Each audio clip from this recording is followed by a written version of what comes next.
കോൺഗ്രസ് സ്ഥാനാർത്ഥി നിർണയത്തിനെതിരെ വിമർശനവുമായി മുതിർന്ന നേതാവ് പി ജെ കുര്യൻ.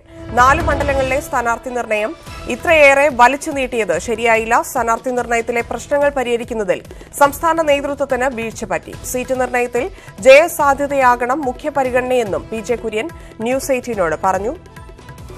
സ്വന്തം അനുയായി അല്ലെ സ്വന്തം ഗ്രൂപ്പ് എന്ന് നോക്കാതെ മെറിറ്റ് അടിസ്ഥാനപ്പെടുത്തി മാത്രം പറയേണ്ടത് നേതാക്കന്മാരുടെ കടമയാണ്. അങ്ങനെയുള്ളവരാണ് യഥാർത്ഥ നേതാക്കന്മാർ. പക്ഷേ അവിടെ ചില നേതാക്കന്മാർ വീഴ്ച വരുത്തുന്നു എന്നുള്ളത് ഒരു യാഥാർത്ഥ്യം. ഈ തർക്കം നീട്ടിക്കൊണ്ടുപോയതുകൊണ്ടാണ്. ഇപ്പം ഞാൻ പറഞ്ഞല്ലോ, ഗ്രൂപ്പ് അടിസ്ഥാനത്തിലാണെങ്കിലും മറിച്ചാണെങ്കിലും നേതാക്കന്മാർ അഭിപ്രായം പറയുകയും ആ കമ്മിറ്റിയിൽ തന്നെ അഭിപ്രായം പറയുകയും അവിടെ ഒരു തീരുമാനം ഉണ്ടാകുകയും ചെയ്യണമായിരുന്നു. ഇതിപ്പോൾ എത്ര ദിവസമാണിത് ഇങ്ങനെ വലിച്ചു നീട്ടി ഉന്തിത്തള്ളി മുന്നോട്ട് കൊണ്ടുപോകുന്നത്. അതുകൊണ്ടാണ് സുധീരനെ പോലുള്ളവർ അഭിപ്രായം പറയുന്നതും അതുകൊണ്ടാണ് മറ്റുള്ളവർ അതിനെ വിമർശിക്കുന്നതും.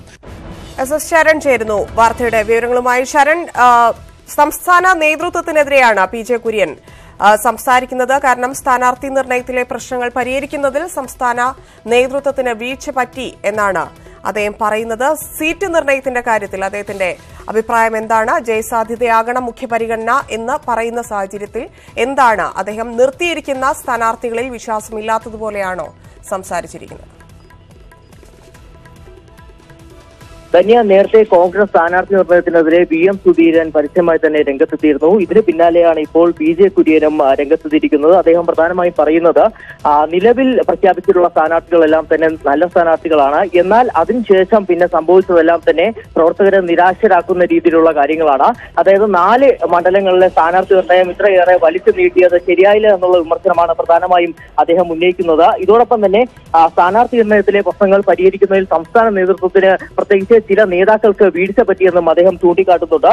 മറ്റൊരു പ്രധാനപ്പെട്ട കാര്യം, സ്ഥാനാർത്ഥി നിർണയം നീണ്ടുപോകുന്നത് കൊണ്ടാണ് പ്രവർത്തകരുടെ ഭാഗത്തു നിന്നും ഇത്രയേറെ വിമർശനം ഉയർന്നു വരുന്നതെന്നുള്ള കാര്യവും അദ്ദേഹം ചൂണ്ടിക്കാട്ടിയിട്ടുണ്ട്. നേരത്തെ നമുക്കറിയാം, കോഴിക്കോടിന്റെ വിവിധ ഭാഗങ്ങളിൽ നിന്നടക്കം നിരവധി വിമർശനമാണ് കോൺഗ്രസ് സ്ഥാനാർത്ഥി നിർണയത്തിനെതിരെ ഉയർന്നിരുന്നത്. ഇത് ചൂണ്ടിക്കാട്ടിയാണ് അദ്ദേഹം ഇപ്പോൾ പറഞ്ഞിരിക്കുന്നതും. ഇതോടൊപ്പം തന്നെ മറ്റൊരു കാര്യം, സീറ്റ് നിർണയത്തിൽ ഗ്രൂപ്പ് സമവാക്യങ്ങൾ എല്ലാ കാലത്തും ഉണ്ടായിട്ടുള്ളതാണ്.